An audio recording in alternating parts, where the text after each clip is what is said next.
Ever played Jackal for the NES? This vertical-scrolling arcade-style action game was developed by Konami and released for the NES in 1988.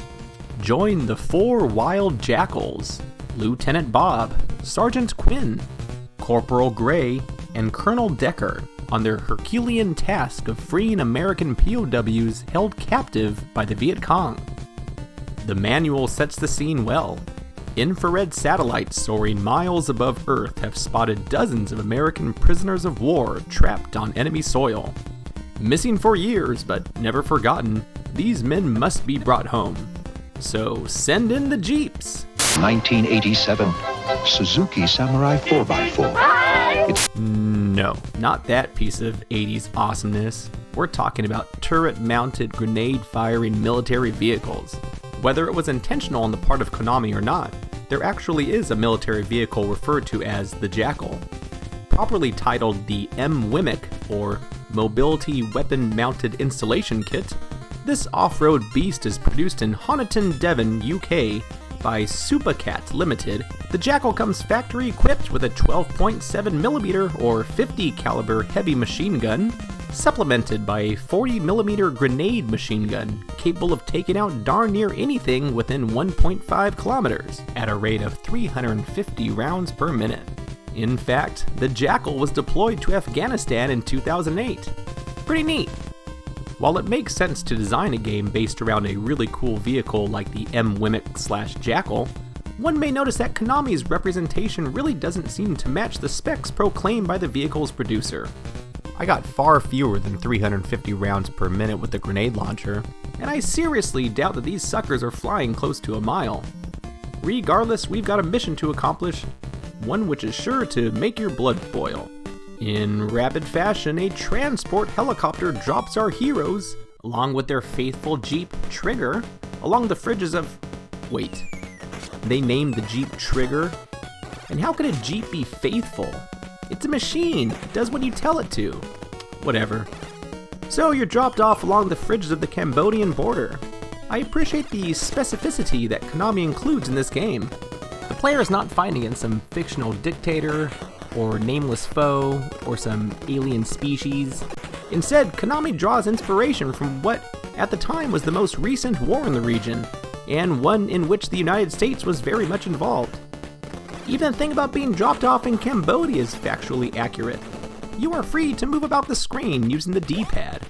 Your machine gun is fired by pressing B. Indeed, the button must be pressed each time you wish to fire a round, thus turning this machine gun into a semi-automatic weapon. It is worth noting that the machine gun only fires vertically, but does so rapidly. The A button launches grenades or rockets once you get the upgrade. The grenade launcher sends rounds in the direction that the Jeep is facing. As such, spamming both buttons is your best chance of overcoming retaliation from the Viet Cong. While your not-so machine gun does not upgrade, the grenade launcher upgrades a total of 3 times whenever you rescue one of the flashing POWs. I always assumed they were officers or something because they're flashing. It doesn't matter. The first upgrade replaces the grenades with a faster firing rocket launcher. I got about 68 rounds per minute with this one. The next upgrade adds a horizontal blast, while the last extends the blast vertically. The blast pattern reaches really far. I mean, it covers about half of the screen. The explosive blast even has the ability to take out baddies from behind walls and barricades. Really, this is the only way to go. Of course, good things don't last forever. Just one hit from an enemy completely destroys your Jackal, forcing you to respawn with the base weapon. While slower, the grenade launcher shoots at an elevated angle, allowing the player to shoot over walls. The buildings in Jackal are meant to be destroyed, don't you just love running over these guys? Within.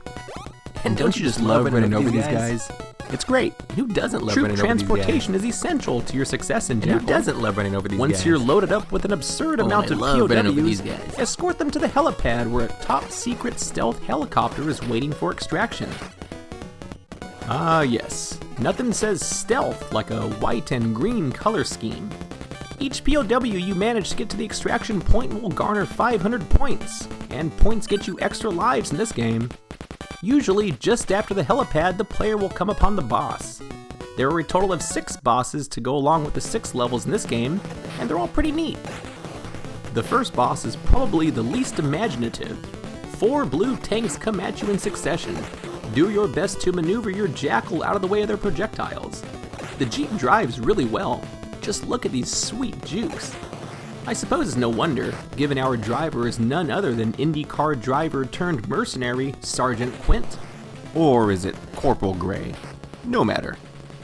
2 rockets each will take these tanks from blue to red to dead. The cutscene between levels gives the player greater insight into the close-knit brotherhood being formed on the battlefield between Sergeant Quint and Lieutenant Bob.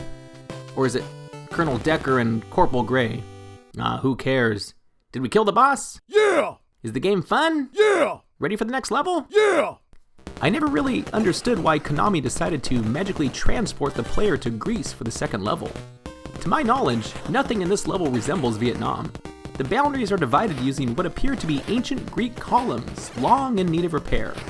That, along with the Medusa heads firing rockets from their mouths, leaves me questioning exactly what is going on in this game. I mean, I guess I don't know specifically if the heads are supposed to be Medusa. I suppose it could be any head with long hair, but I would bet money that hair is made of snakes. Regardless, the mission remains the same. Shoot everything and rescue the prisoners. The boss is a series of 4 Medusa head statues, replete with flashing eyes and orally expelled guided missiles. If your rockets are upgraded, this boss is way easier than the first. Not surprisingly, shooting the heads enough times causes them to explode and the level to end. It also causes our guys to question their geographic location. This is one of those instances in video games in which the player and the characters are both confused. None of us understand how we got from Southeast Asia to Southeast Europe. It's crazy. What's more confusing is that in the next scene, we find ourselves back in a more fitting environment. It looks like we've finally gotten behind enemy lines. The game begins to get more difficult with an extra emphasis on enemy tanks and turrets. There are more naval foes to battle as well. Here we see the grenade launcher doing its thing and launching over obstacles to take out this enemy tank. The boss is a large warship of sorts. Be sure to watch out for those sneaky tanks. It will come at you with 6 turrets firing spread attacks.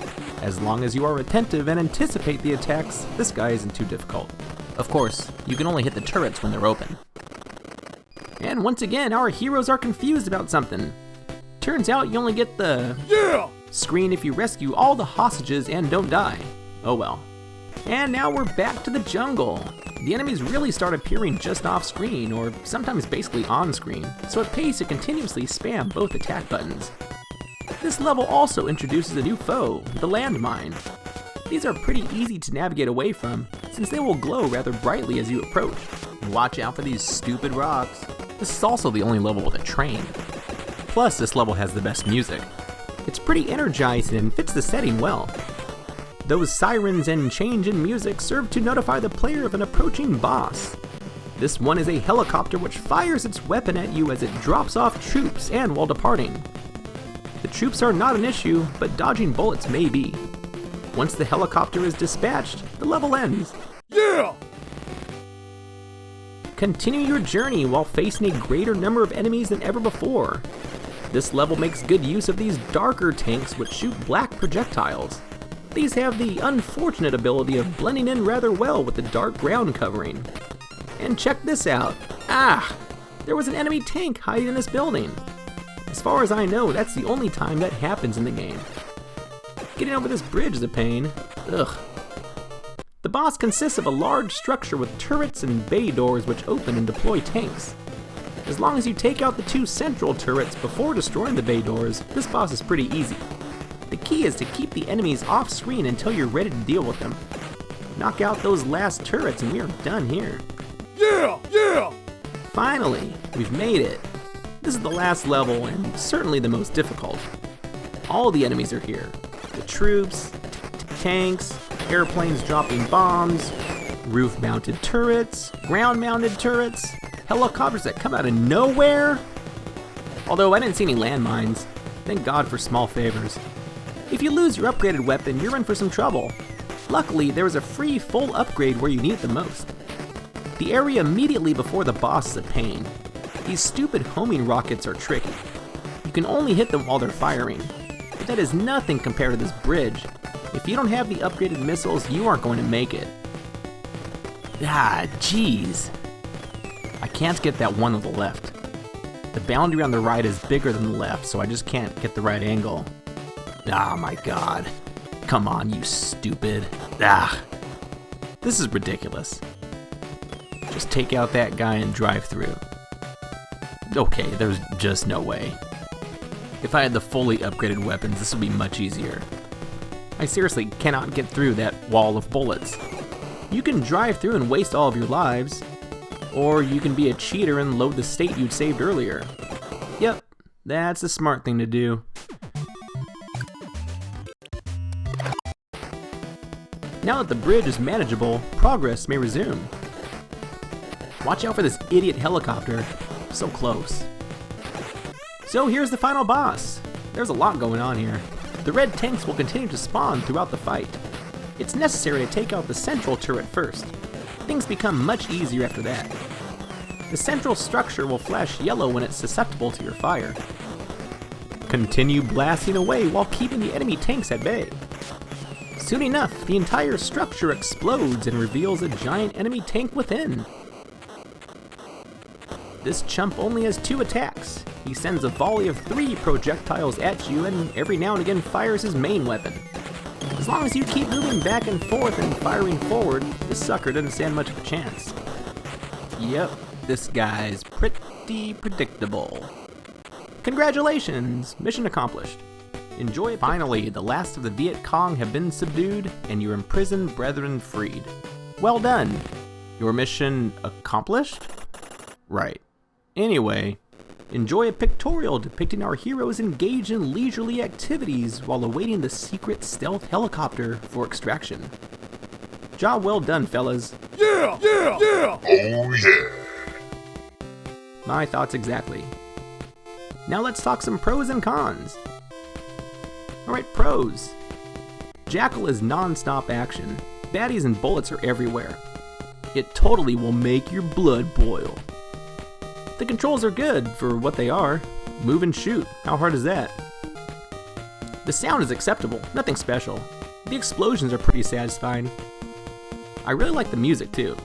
And most importantly, the game is fun. Objectively so. I'd love to meet the person who doesn't like Jackal just to spit in their face. Alright, couple of cons, let's see. The game seems a little short. 6 levels may be enough for an arcade game, but 8 or 10 levels would have been perfect. Perhaps with a password system for picking up where you left off. Sometimes the visuals will reduce the player's ability to see enemy bullets and projectiles. This of course isn't a game break or anything, it's just kind of annoying. The levels all kind of look the same. It's either a jungle or enemy base setting. I guess that's why they have the ancient Greece level, just to break things up a bit. And lastly, the weapons in-game don't match their real-world counterparts. They work well for the game, but driving around a real Jackal seems a touch more exciting. Of course, I'll never know. What do you think, fellas? Yeah! Yeah! Woo! Yeah! That's kinda what I thought. Thank you for watching this all the way through. If you'd like to see more stuff like this, please like this video and subscribe so as to be informed when new videos are posted.